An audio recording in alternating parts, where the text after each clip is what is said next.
Hello guys! Hello! This is for Cancer. Welcome dito Cancer sa aking channel, Kapalaran 888. Welcome! Alamin natin Cancer kung anong messages, vibration, gabay, energy para sa inyong lahat. Para to sa lahat ng Cancer. So, titingnan natin kung anong mensahe. Ano ba Cancer ang mensahe na kailangan mong marinig? This is for the first week of March 2026.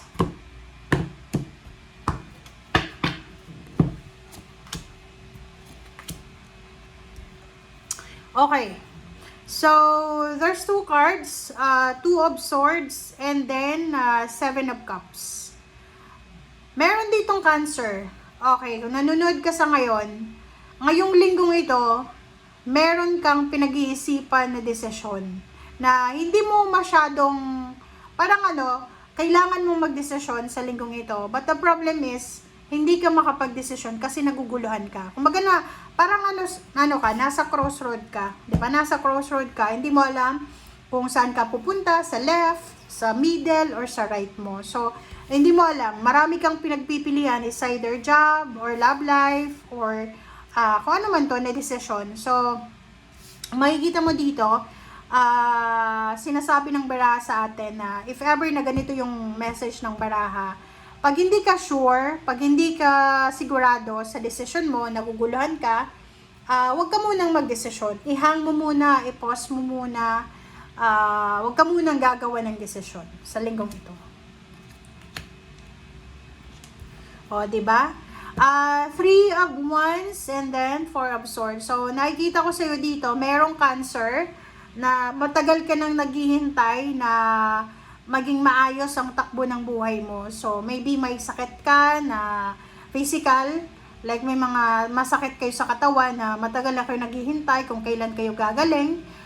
You're waiting for a promotion, you're waiting for financial stability, nag-aantay ka kung kailan ba matatapos ang gulo, naghihintay ka kung kailan ba magkakaroon ng katahimikan or peace of mind, parang ganun. Alright. So, let's check.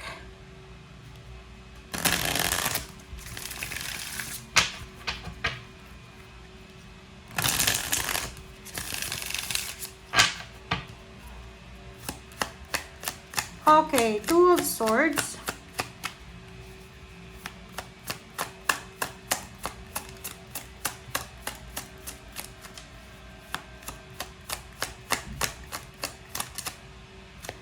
Two of Swords is Queen of Pentacles. So, about money to. Medyo nahihirapan ka. Medyo hindi ka makapag-desisyon. Undecided ka para sa pera. So, like for example, mayroon ditong Cancer na makakahawa ka this week ng lump sum of money. Or there's an incoming lump sum of money, like cash. Hindi ko alam kung saan galing yung money mo. Money or pera. But, nakikita ko sa'yo dito na nahihirapan ka na magdesisyon kung saan mo ba gagamitin yung pera. Sana all, di ba? Hindi mo alam kung saan mo gagamitin yung pera, or yung iba naman sa inyo dito, hindi nyo alam kung paano nyo makukuha itong limpak-limpak na salapi na to. Okay, Seven of Cups. Decision making talaga to eh. Seven of Cups and Judgment, pareho lang yung message niya, Cancer, na parang ang sinasabi ng baraha, you are contemplating. Hindi ka makapag-desisyon sa dami-daming options. Siguro may pera ka, malaking halagang pera, gusto mong bumili ng sasakyan, or gusto mong bumili ng bahay, or ano ba yung decision making mo, gusto mong mag-travel, pero hindi mo alam kung saan kasi ang dami-dami mong pinagpipilian. Sinasabi ng Judgment card na to na kung hindi ka sigurado, kailangan mong pag-aralan.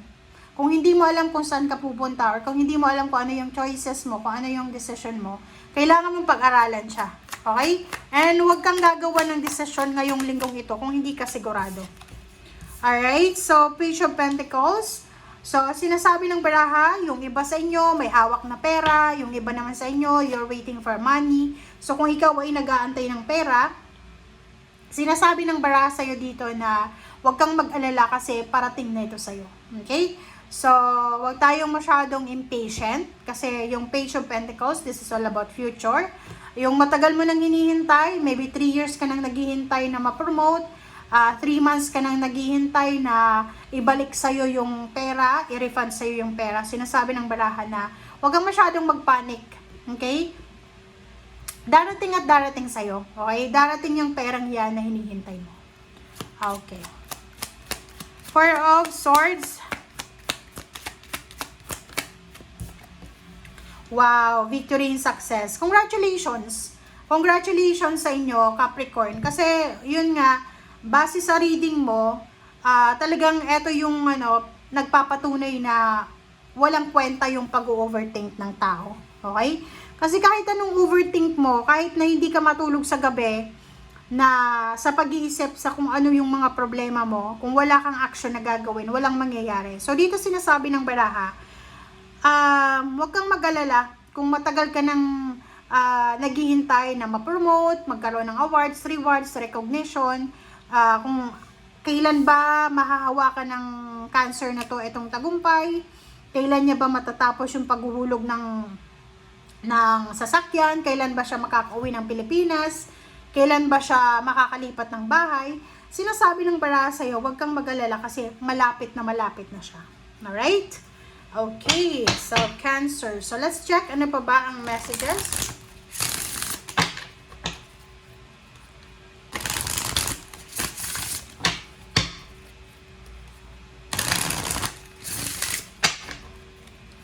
Alright.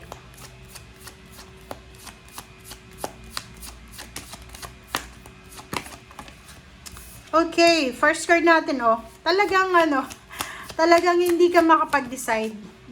Nag-iisip ka. Yun pa rin. This is just the confirmation ng mga first cards mo. So, sinasabi ng baraha sa'yo dito na sa linggong ito talaga ay puro ka isip. Hindi ka makatulog sa gabi dahil sa pag-iisip. Ang dami mong mga kino-consider. Hindi ka makapag-desisyon. Tingnan mo to. Hindi ka makapag-desisyon. Pwedeng gusto mong mag-travel. Gusto mong maghanap ng trabaho. Gusto mong mag-desisyon. Pero hindi mo magawa. You need to think very, very well. Okay?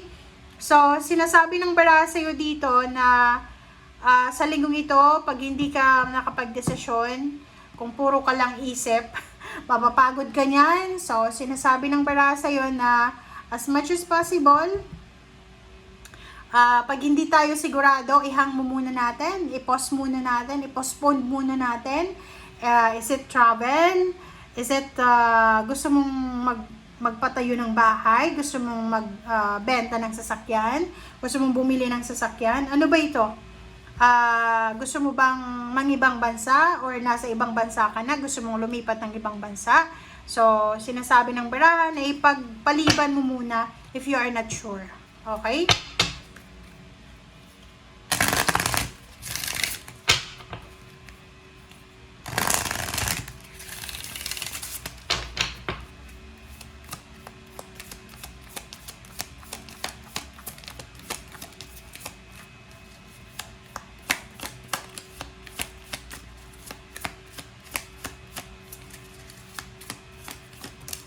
Okay. Father's love, Cancer. Okay, so nakikita ko sir dito, isa sa rason, ang posibleng hindi mo magawa-gawang magdesisyon is because sigurado, pwedeng father figure ka or pwedeng lalaki ka, Cancer, na ayaw mong iwanan yung pamilya mo, especially yung mga anak mo. So, sinasabi ng baraha sa'yo dito na